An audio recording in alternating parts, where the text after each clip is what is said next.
علیکم ورحمۃ اللہ وبرکاتہ۔ اچھا جی، آج میرا جو موضوع ہے وہ ہے امام مسجد اور امام مسجد کے حالات۔ اب آپ نے اکثر نوٹ کیا ہوگا، پورے پاکستان کی میں بات کر رہا ہوں، یہ کسی ایک محلے کا یا ایک علاقے کا یا ایک شہر کا یا ایک صوبے کا مسئلہ نہیں ہے، یہ پورے پاکستان کا مسئلہ ہے جو میں بیان کرنا چاہ رہا ہوں۔ امام مسجد ہمارا 5 وقت ہمیں نماز پڑھاتا ہے، ہمارے بچوں کو قرآن کی تعلیم دیتا ہے، ہمارے جنازے پڑھاتا ہے، سب سے پہلے جنازے میں شرکت کرنا، غسل دینا، کفن دینا، یہ سارے معاملات ہمارا امام مسجد دیکھ رہا ہوتا ہے،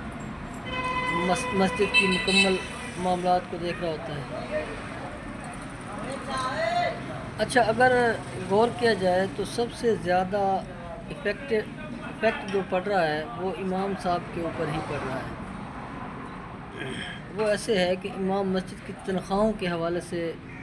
آپ دیکھیں کہ تنخواہیں بہت کم ہیں۔ شہروں میں تو چلو اگر 15,000 یا 20,000 کسی ایریا میں ہوگی، لیکن دیہاتوں میں 5,000، 10,000، 8,000، 7,000 یہ تنخواہیں ہیں امام مسجد کی۔ اچھا یہ بتائیں مجھے کہ آج کل کے اس مہنگائی کے دور میں 8,000 سے 10,000 سے یا 20,000 میں بھی آپ بجٹ بنائیں، ایک 4 بندے یا 5 بندے گھر کے ہیں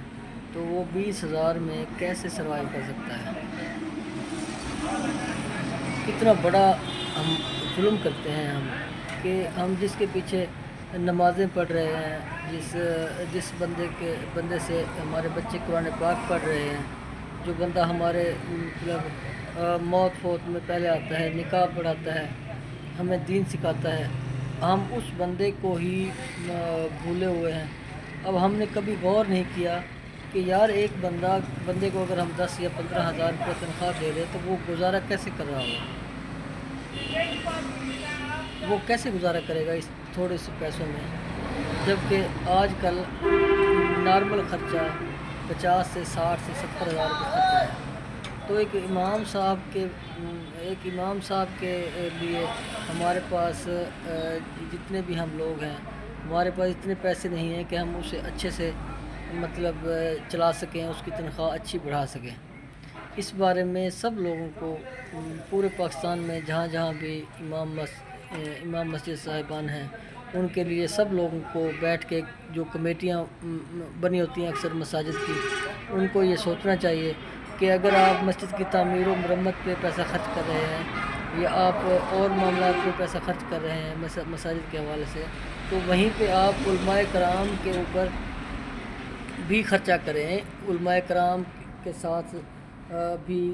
تعاون کریں، اچھے سے تعاون کریں۔ یہ نہیں ہے کہ آپ نے تنخواہ بہت کم دی ہوئی ہے، پھر امام صاحب کے جو معاملات ہیں وہ کہاں سے پورا کرے۔ ایون کہیں سے تو یہ پرابلم بھی سننے میں آتا ہے کہ اگر امام صاحب نماز کے لیے نہ آئے یا لیٹ ہو جائے تو اس کو ڈانٹ ڈپٹ کا بھی سامنا کرنا پڑتا ہے، لوگ اسے مساجد سے بھی نکال دیتے ہیں۔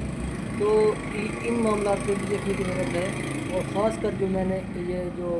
ولاگ بنایا ہے یہ تمام مساجد کے امام صاحبان کے ہمدردی کے لیے بنایا ہے کہ ان کے لیے دیکھا جائے، ان کے معاملات کو دیکھا جائے اور ان کی تنخواہیں ہیں وہ بڑھائی جائیں، کیونکہ وہ یہ جو علماء، یہ جو ہمارے حفاظ کرام ہیں، یہ ایک ایسا معصوم طبقہ ہے کہ یہ اپنی آواز نہیں بلند کرتا، یہ چپکے سے لگا رہتا ہے۔ لیکن ہمیں اس بارے میں غور کرنا ہوگا کہ ہم اپنے امام مسجد کے لیے کہاں پہ کھڑے ہیں۔ تو لہٰذا تمام لوگوں سے یہ اپیل بھی ہے، یہ ریکویسٹ بھی ہے کہ آپ جہاں جہاں مساجد میں اپنے ہمارے امام مسجد صاحبان ہیں ان کی تنخواہیں بھی بڑھوائیں، اور دوسرا ان کے لیے ان کے اخراجات جو دیگر اخراجات ہیں، یعنی ان کے گھر کے اخراجات، ان میں بھی کوشش کریں کہ کبھی کوئی چیز ان کے ہاں پہنچانے کی کوشش کریں، کبھی گندم کے حوالے سے ان کی سپورٹ کر دیں، یا ویسے خرچہ ایکسٹرا خرچہ دینے کی کوشش کریں۔ جب بھی نماز پڑھنے جائیں تو امام صاحب کو ایکسٹرا سے کچھ نہ کچھ دے دیں،